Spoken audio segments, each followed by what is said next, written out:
আসসালামু আলাইকুম সবাই কেমন আছেন? আশা করি সবাই অনেকটা ভালো আছেন।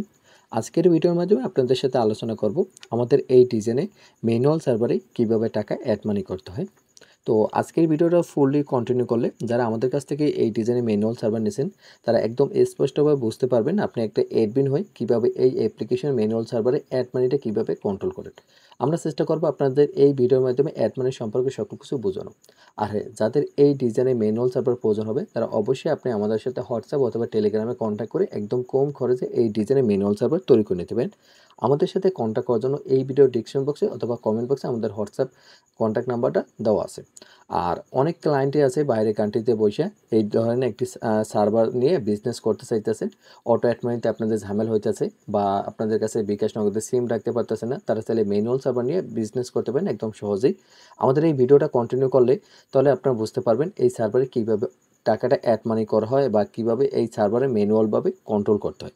আমরা চেষ্টা করব আপনাদের পার্ট টু পার্ট ভিডিওর মাধ্যমে সকল কিছু বোঝানো।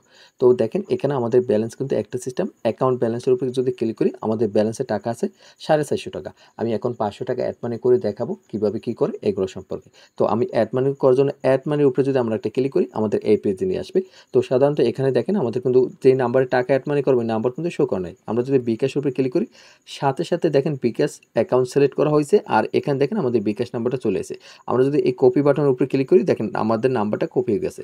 আমরা যদি নগদে ক্লিক করি নগদ নাম্বারটা শো করতেছে, রকেটে ক্লিক করলে রকেট নাম্বার শো করতেছে। সাধারণত এখানে 3টে অ্যাকাউন্টের মাধ্যমে টাকা অ্যাড মানি করতে পারবে, বিকাশ, নগদ, রকেটের মাধ্যমে।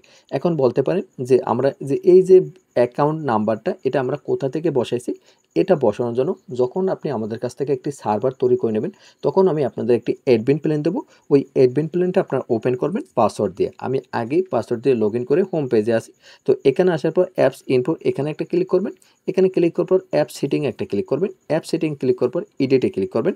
এখানে দেখেন এখানে বিকাশ নাম্বার, তারপর এখানে নগদ নাম্বার, এখানে রকেট নাম্বার দেওয়া আছে। সাধারণত এখানে এই নাম্বারগুলো আপনাদের থাকবে না। তো আমরা কি করব এখানে আমাদের যে বিকাশ নাম্বার, নগদ নাম্বার, রকেট নাম্বার এগুলো আমরা এখানে দিয়ে নিচে আসার পর আপডেটের উপরে ক্লিক করলে এটা আপডেটের উপর ক্লিক করলে আমাদের এখান থেকে নাম্বারটা চেঞ্জ হয়ে যাবে। আশা করি এটা সম্পর্কে আপনি বুঝতে পারছেন। এখন আমাদের এখানে নিচে আরেকটা অপশন দেখতে পারেন যেটা মিনিমাম অ্যাড মানি 2 টাকা। তো মিনিমাম অ্যাড মানি 2 টাকা মানে এখানে বুঝাইতে চাইতেছি যেরকম এখানে আমি একটা স্যাম্পল আপনাকে দেখানোর চেষ্টা করি। একটা ট্রানজাকশন আইডি দিলাম, তারপরে এখান থেকে অ্যামাউন্ট 1 দিলাম, এখান থেকে আমাদের পিনটা দিই। যদি এখানে আমি সাবমিট করতে চাই, এখানে সাবমিট করতে চাইলে কিন্তু আমি টাকাটা অ্যাড মানি করতে পারবো না। এখানে যদি আমরা ক্লিক করি দেখেন এখানে মিনিমাম অ্যাড মানি 2 টাকা, অ্যাড ব্যালেন্স মিনিমাম 2 টাকা। এখানে আপনি একটা লিমিট দিতে পারেন যে 500 টাকা নিচে কেউ টাকা অ্যাড মানি করতে পারবে না, 1000 টাকা নিচে কেউ টাকা অ্যাড মানি করতে পারবে না। এই লিমিটটা আপনারা কিন্তু এখান থেকে দিতে পারেন। তো এই লিমিটটা দেওয়ার জন্য আপনি কি করবেন, আপনারা অ্যাডমিন প্ল্যান টু ওপেন করবেন। অ্যাডমিন প্ল্যান টু ওপেন করার পর তারপর আপনারা কি করবেন, এখানে যেখান থেকে আপনি পেমেন্ট নাম্বারটা বসাইছেন না, এখানে নিচেই লেখা আছে পেমেন্ট এই মিনিমাম অ্যাড মানি। এখানে আমি এই ডেটের উপরে ক্লিক করে এখানে যত টাকা দিতেছেন ওই অ্যামাউন্টটা বসিয়ে দেবেন। ধরেন আমি 99 টাকা মিনিমাম দিতে চাই, 100 টাকার উপরে অ্যাড মানি করতে হবে। তো এটা দেওয়ার পর আপডেটের উপরে ক্লিক করলে আমাদের এই ডাটাটা কিন্তু আপডেট হয়ে যাবে। আমরা যদি এখন এখান থেকে যদি ব্যাক হয়ে যে আবার যদি প্রবেশ করি, এটা আমাদের অ্যাপ্লিকেশন আমি নতুনভাবে প্রবেশ করি। নতুনভাবে প্রবেশ করার পর আমরা ডাটাটা দেখবো এটা আপডেট হয়ে গেছে। আপডেট হওয়ার পরে আমরা দেখতে পারবো আমাদের যে মিনিমাম যে অ্যাড মানি অ্যামাউন্ট আগে ছিল 2 টাকা, এখন দেখবো আমরা এখানে এটা 99 টাকা হয়ে গেছে। দেখেন এখানে কিন্তু 99 টাকা হয়ে গেছে। তো আশা করি জিনিসটা সম্পর্কে আপনারা বুঝতে পারছেন। পরবর্তীতে হলো আমরা এখন যে টাকা পাঠাবো আমরা কী করবো, বিকাশটা সিলেক্ট করবো, বিকাশের মাধ্যমে টাকা পাঠাবো।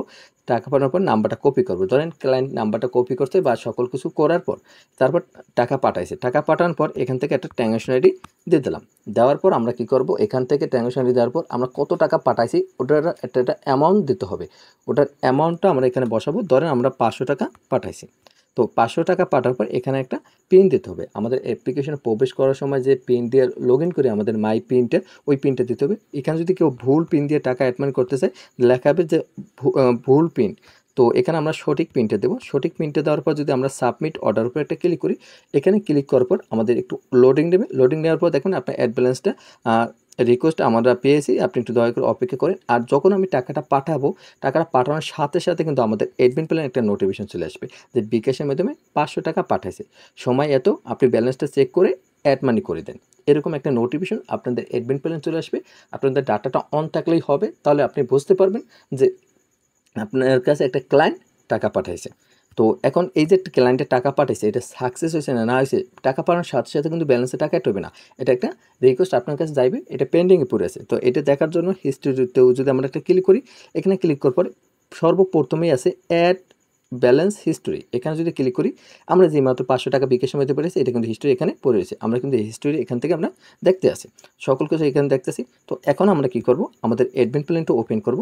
আমাদের অ্যাডমিন প্ল্যানটা যদি ওপেন করি, আমরা এখানে আসার পর আমরা কি করব, অ্যাডমিন প্ল্যানটা রিফ্রেশ মেরে নেই, ক্লিয়ার করে নিলাম, তারপর থ্রি ডটে ক্লিক করব।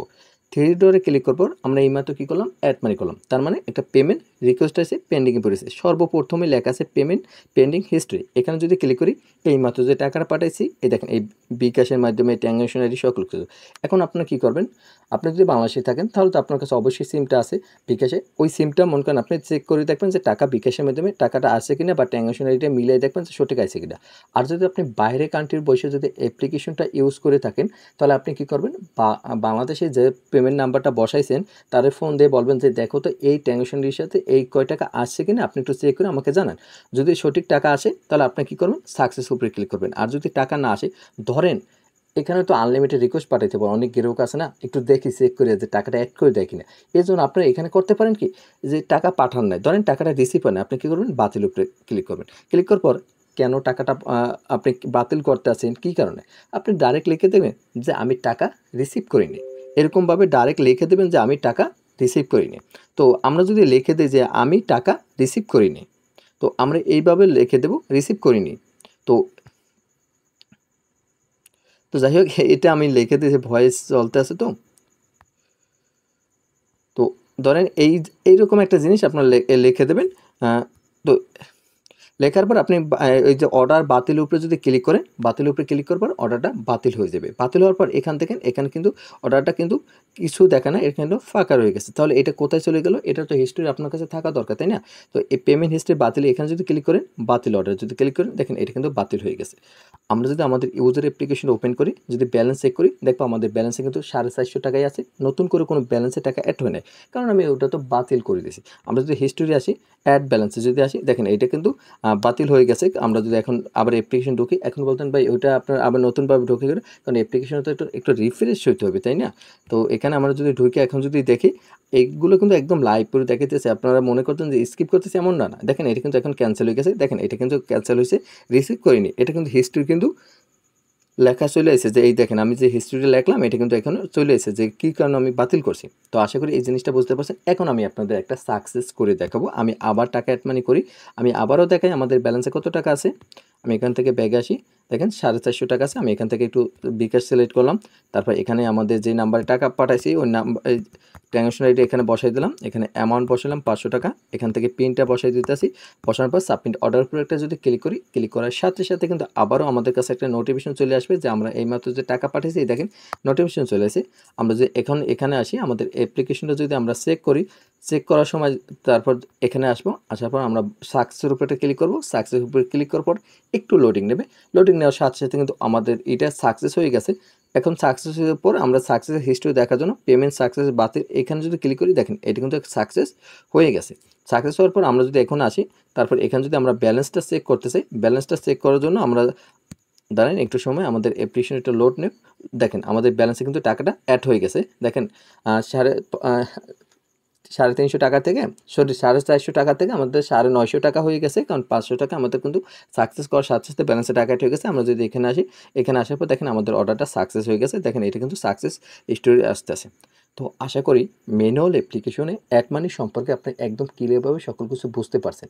তো যাদের এই ডিজাইনে একটি ম্যানুয়াল সার্ভার প্রয়োজন হবে তারা অবশ্যই আপনি আমাদের সাথে কন্ট্যাক্ট করে এই ডিজাইনে ম্যানুয়াল সার্ভার একটি কম খরচে তৈরি করে নিতে পারেন।